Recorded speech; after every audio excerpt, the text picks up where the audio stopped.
Ladies and gentlemen, children of all souls and ninjas, welcome to the great one and only legendary Masters Legacy YouTube channel. Today, we have tons of Friday the 13th news for you guys, so let's just get right into it.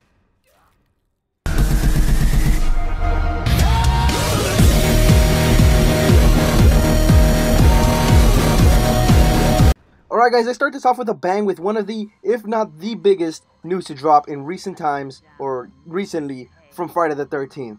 So basically what happened was that one of the developers for Friday the 13th made a blog post on their forum, I believe, talking about host migration. Now host migration will not be coming to Friday the 13th, unfortunately for us, but Friday the 13th, fortunately, has an alternative for it. So basically what they're doing now is they're bringing dedicated servers into Friday the 13th. So everybody's had one of those games, if you played Friday the 13th, where you're running around as Jason or a counselor or whatever, and if you're the counselor, you're messing with Jason so much, they get so mad, they leave the game.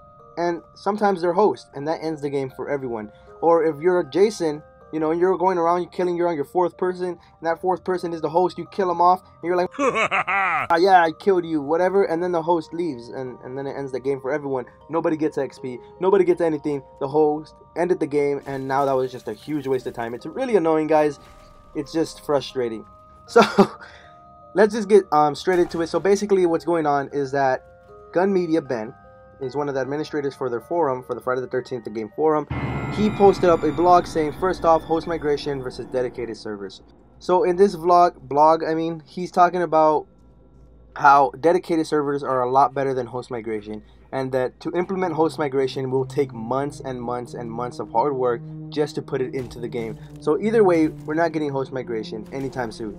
But they've scrapped the idea of host migration altogether. So basically what they're doing now is they're just focusing on dedicated servers. And if you don't know what a dedicated server is, it's basically a server that's just hosting the game itself. That's the best way that I can put it, rather than a host migration certain type of thing where it's a person that's playing the game, like me or whatever. I can be the host of the game, and I'm the one that's, you know, holding the whole game together under me, I guess, in a way. So yeah, basically a dedicated server is not a player in the game, but just a server that's dedicated to hosting the game. So it's a lot better, because if now in this scenario, if Jason leaves under host migration, nobody else can become Jason, because you're just switching host to somebody else. Then who's Jason, right? So in the dedicated server, if Jason leaves, all that happens is that somebody else just becomes Jason, because there's no host. There's no host for that server. It's actually just a dedicated server instead of an actual person. I don't know if you kind of get what I'm saying. So yeah, basically guys, that's what he's talking about in this whole post, and I think that's huge news. Unfortunately, dedicated servers will not be coming anytime soon, just because it takes so long to make this type of thing, to implement into the game. So yeah, basically host migration is good, dedicated servers are bad, and in a couple of months it'll be implemented into the game, and that's absolutely fantastic. We can finally get rid of these. It sucks that we have to wait quite a while, but it's just absolutely fantastic news that we're getting it soon. On to the next news. So with everything from this point forward, I'm going to be covering the dev diaries that they have uploaded. Basically, dev diaries is like a behind the scenes look of what the dev team is working on, what do they plan on doing, future updates, all sorts of stuff like that. So basically our good friend Chuck, the CEO of Ilphonic, has been stating that they've been working day in, day out, weekends and weekdays, overnights, trying to get all these bugs patched and fixed up so that the game can work properly, better, and smoother.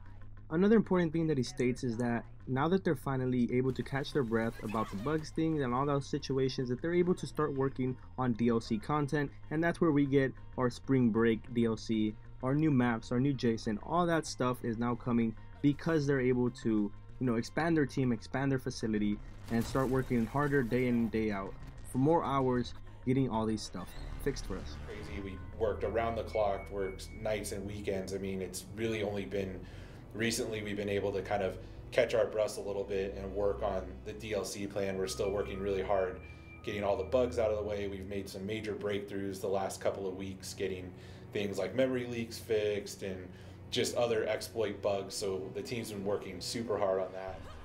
And so now we have our good old pal Cole Gray, and he talks about the new mechanism that they're implementing for clothing and for, I guess, customization of your clothing and your looks and appearance.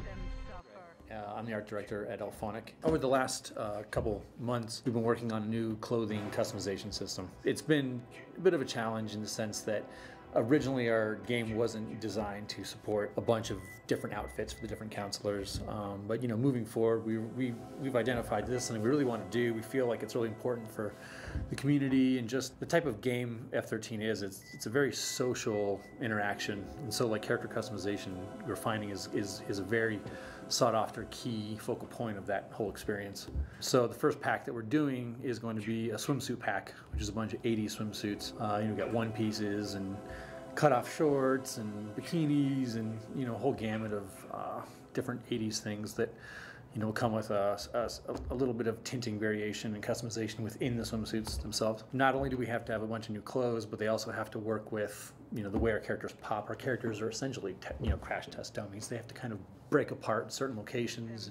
There you have it. Customization packs will be coming soon, and it's just going to be tons of fun. And I think it's a safe bet to say that if La Chapo comes out in one of those Speedos, nobody's using Tiffany. Nobody. Now, on their website, under the news tab, they also did a post about this very thing, talking about the customization and how it's going to work a little bit, and they actually show images on how it's going to look. Now, I don't know about you guys, but I think this is absolutely fantastic. I mean, personalization, customization, all this sorts of good stuff. I mean, drop a like for it, right? Now, after that, the good homie David jumps into the F13 mobile and starts explaining to us about the new maps that are coming soon to Friday the 13th. Now, these maps are just basically smaller versions of what we already have, and they're going to be more chaotic. You'll be able to fix the cars and stuff a lot faster, but you also may die faster, so keep a lookout. Let's let David explain a little bit more.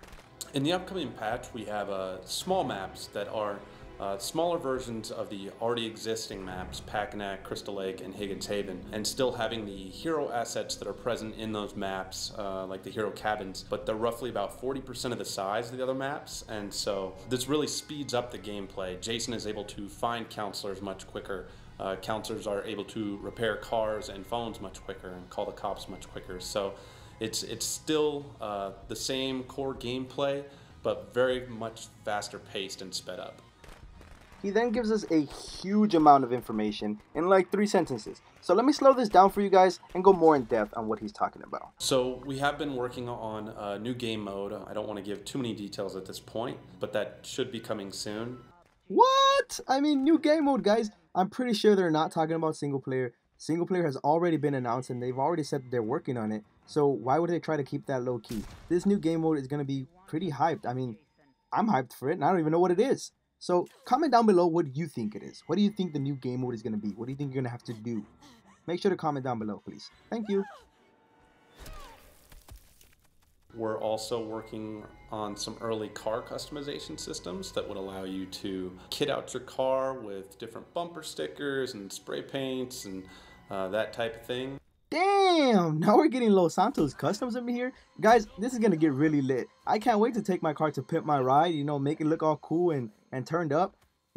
But what I'm wondering is everybody going to see your car, or does everybody see their own car? Because everybody's going to edit a car. So whose car are we seeing? There can only be 2 cars, the 2-seater and the 4-seater. Maybe it might be chosen like Jason. Like, it's all random and then one person's random car gets chosen. I think that'll be pretty cool. And lastly, we do have a emote system that will be coming up shortly that will give counselors a chance to do some dances, give some hand signals, and just a lot of fun different little animations that you can trigger on your character. Show off some of your dance moves. Now, I'm going to be really blunt about this. I'm going to be pretty disappointed if the Crispin Glover dance from Friday the 13th Part 4 does not come out as an emote. I really want this dance. I mean, it's hilarious. Alright, so I don't know if you guys can tell, but on the right side of the screen right here, it shows rain, which means there might be weather coming to Friday the 13th. That's really cool. New kills, as you guys will see with some video we recently took.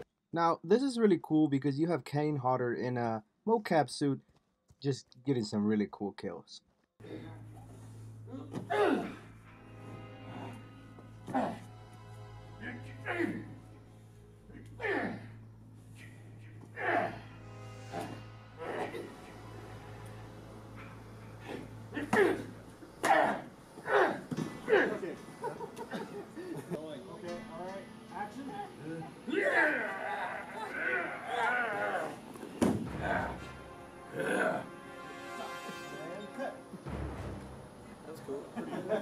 I got to see that because I couldn't see anything, so I want to watch it here and see if that looks good. Felt pretty good, but That looked awful good from over there. Oh, that impact was amazing. Yeah. a little crooked, but that doesn't matter. No, it doesn't. It's not going to exist until we Yeah. Dead. I think this is good. That's great. Very good. That could be one of my favorite kills we've done so far. Just because it's creative, it's going to look brutal as hell. Honestly, Hodder's work is just absolutely amazing, and I can't wait to try out these kills. They look really cool. So that pretty much sums up everything from Dev Diaries to the host migration situation thing that we had going on. And it kind of like brings a lot of attention to the update. I really can't wait. It's just, it hypes us up so much, and it gives us something to look forward to in the game. And we know that they're fixing stuff, and we know that they're on it. It gives us a lot of information, and I'm really glad that they did that Dev Diary thing. So if this video gave you any information whatsoever, make sure to slap that like button across its big old head. Make sure to subscribe if you're not a subscriber already. I'm always posting Friday the 13th content. I'm posting different games, Let's Plays, and some mobile games. So make sure to subscribe, turn notifications on so that you get the news the fastest. I'll try my best to upload news as fast as possible. I know for this video I was a little bit late, but I'm gonna step my game up, guys. I promise. So thank you guys. Give me a chance and leave a legacy. Oh, and links down below. Make sure to swim through that description because there's a lot of cool links and things that you might like. Bye.